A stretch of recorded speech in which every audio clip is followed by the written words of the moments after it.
Ciência e Fé traz no segundo bloco. Aqui estamos falando com o professor Carlos Cunha. Ele é doutor em teologia e pesquisador em teologia sistemática. Nós estávamos falando de hermenêutica. Mas no seu subtítulo aqui, professor, você fala hermenêutica bíblica libertadora. É forte essa expressão, hein? Pois é. Para onde nós vamos aí?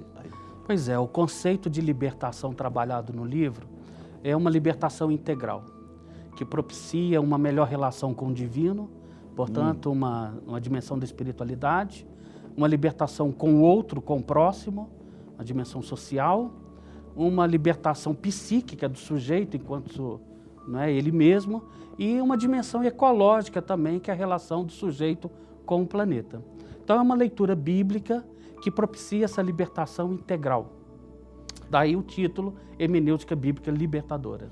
Nós tivemos o Ciência e Fé num debate na Faculdade Isabela Hendricks, nós tivemos no Dia da Água, nós tivemos e falamos sobre isso, uma interpretação bíblica na educação ambiental. Como que você entende isso? Então, o cristão, ele precisa ser educado ambientalmente? Claro. Você traz isso no seu livro? Claro, a criação também é alvo de redenção de Deus. Então, a modernidade quis impor uma sociedade antropocêntrica, voltada para os desejos do ser humano somente. E aí criou uma série de problemas. As grandes guerras mundiais é fruto disso. Destruição em massa, exploração do planeta. Então, no tempo que a gente está vivendo, conhecido chamado por alguns sociólogos de pós-modernidade, ou modernidade líquida, ou modernidade tardia, é o momento oportuno para o sujeito descobrir que ele não está só. Junto a ele está também a criação. Então, nós somos mordomos dessa criação. A gente está aqui juntamente com a criação como um todo, para alvo de remissão, alvo do projeto de Deus.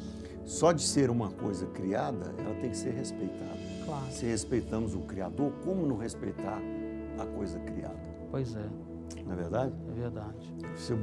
Se eu tenho o meu Criador, eu tenho que ter educação ambiental, eu recitei nesse programa coisas bobas que podem começar conosco,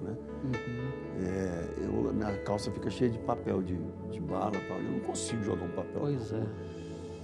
Aquilo, eu acho incrível uma pessoa que joga uma lata de refrigerante na rua, aquilo ali vai para o bueiro, depois quantos anos demora para diluir aquilo na água? Pois é.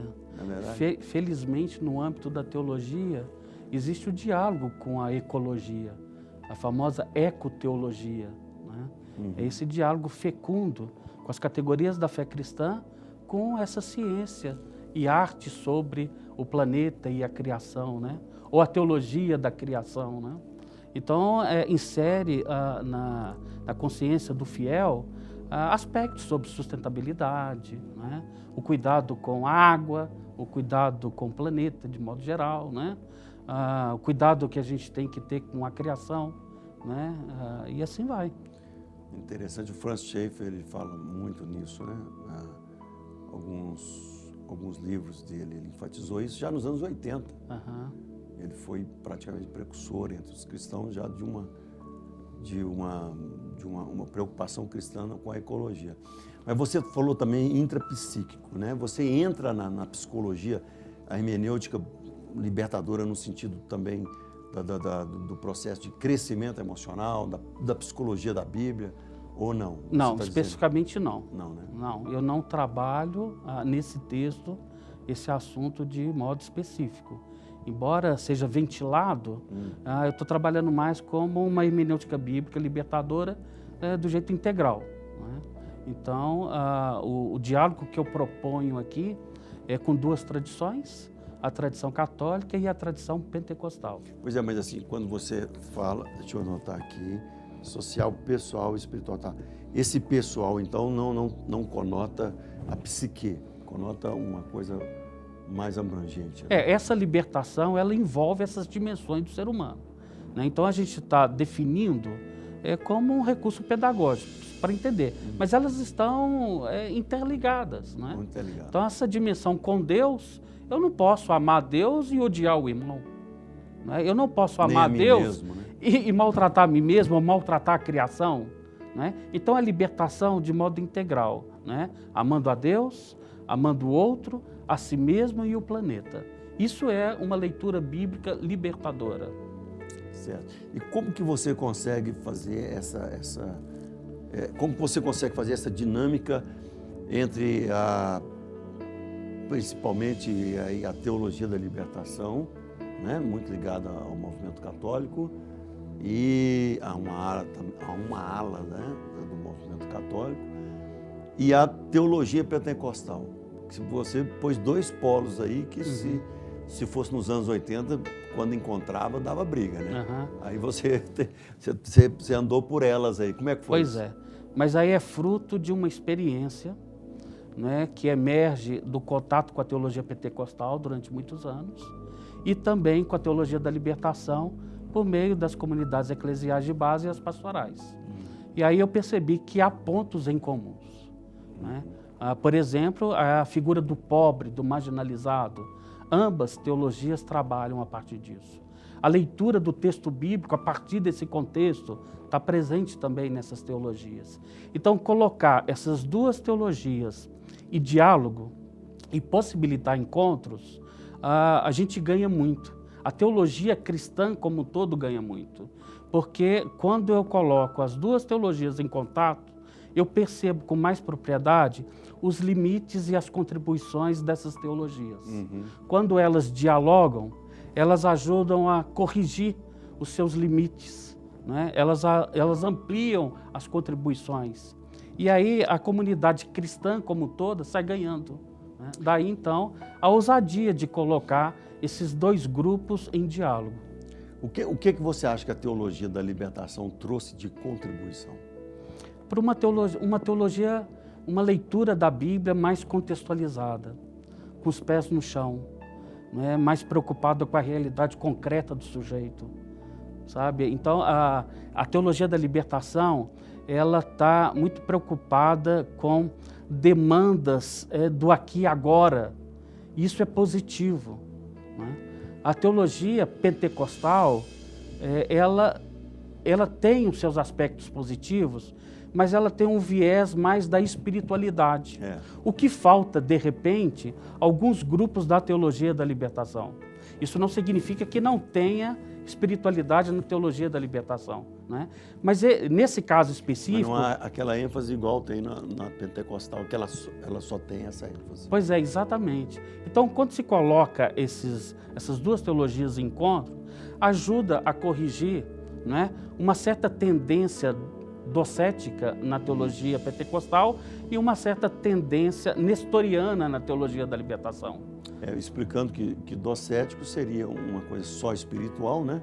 Uma supervalorização da dimensão espiritual de Jesus em detrimento da humana. E nestoriana seria o contrário, só mais materialista. Né? Uma valorização do Jesus humano em detrimento da divindade, né?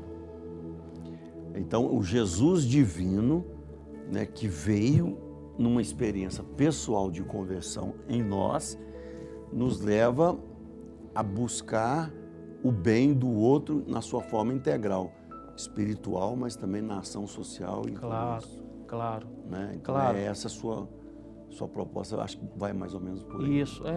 Isso, porque a missão de Deus, que a igreja é um dos instrumentos para essa missão acontecer, ela tem dois braços, a evangelização e a ação social.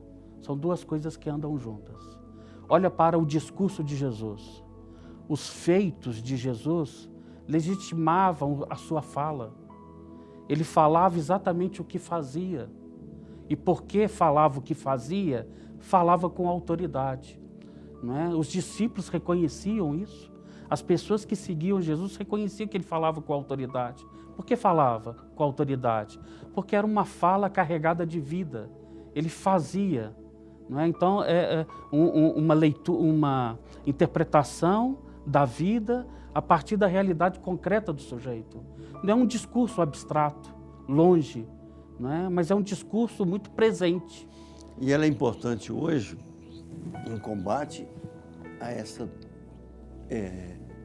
teologia que tem feito muitos estragos nas igrejas, que é a teologia da prosperidade. Pois é, que eu não chamo de teologia, eu chamo de ideologia. Ideologia. Porque não pode ser teologia. Boa, hein? Não pode. Faz essa análise aí pro É uma ideologia da prosperidade. Então, essa corrente... Ela não pode ser chamada teologia, não pode. Porque, na verdade, ela não tem uma base teológica. Não tem. Ela não surge a partir de um contexto de teologia cristã, não é?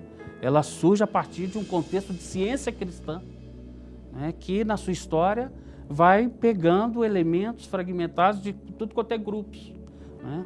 E daí, então, o grande pacote conhecido como ideologia da prosperidade, com essas promessas, né? De muito dinheiro no bolso, né? Do sujeito não sofrer, né? Do sujeito ter o melhor dessa terra, né? Então, esse tipo de pensamento não contribui. Aí não é uma hermenêutica bíblica libertadora, é opressora, porque ela se aproxima do sujeito para oprimir e não para libertar. E como que você vê essas igrejas neopentecostais com essa ênfase exagerada no culto da ideologia da prosperidade? Eu não chamo de neopentecostais. Você não? Eu chamo de pseudo-pentecostais. Porque elas não têm nenhuma ficando relação. bom esse negócio aqui, né? Porque elas não têm nenhuma relação com o pentecostalismo clássico. Entende? Então elas não podem ser neopentecostais. Né? A origem delas é uma origem... Na verdade, esses nomes, né? O próprio que você falou agora mesmo, né? Hoje a moda é falar pós-modernidade. Pois né? Mas seria uma modernidade diferenciada, ou seria uma modernidade diluída, seria uma modernidade assim. Tem vários nomes, né? Uhum. Aí o neopentecostal acaba pegando o apelido e a gente acaba, igual nós. Nós somos evangélicos? Somos, mas nós somos só evangélicos? Não. Uhum. Primeiramente, nós somos cristãos, que pregamos o evangelho. Então, nos dão o nome de evangélico. Pois é. Mas, primeiramente, nós somos chamados aqueles do caminho, né? Depois, pequenos cristãos que eram pequenos cristos. Hoje, depois fomos chamados de protestantes. Depois fomos chamados de evangélicos. Essa nomenclatura, ela empobrece o diabo. Exatamente. Voltando ao aspecto da teologia, da ideologia da prosperidade, a lógica dela é diferente da lógica do reino, porque é uma lógica de mercado e sucesso. Nós vamos falar isso no próximo bloco. O professor Carlos Cunha vai estar falando aqui da chamada teologia da prosperidade e que ele chama de ideologia. E você vai tirar várias dúvidas sobre isso. Não é o próximo bloco, é o próximo programa, porque ele vai estar conosco também na semana que vem, e aí ele vai estar falando sobre... Vamos começar esse assunto no programa da semana que vem? Ok. Opa, a briga aqui vai ser boa.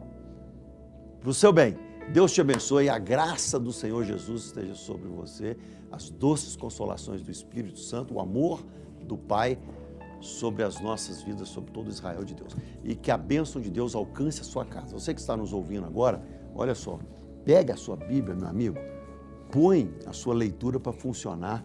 Você lê a Bíblia todo dia, professor? Claro, todo dia. Olha só, um exemplo para você. Não deixe de ler a Bíblia todo dia, não. O seu cristianismo vai ter uma qualidade muito melhor.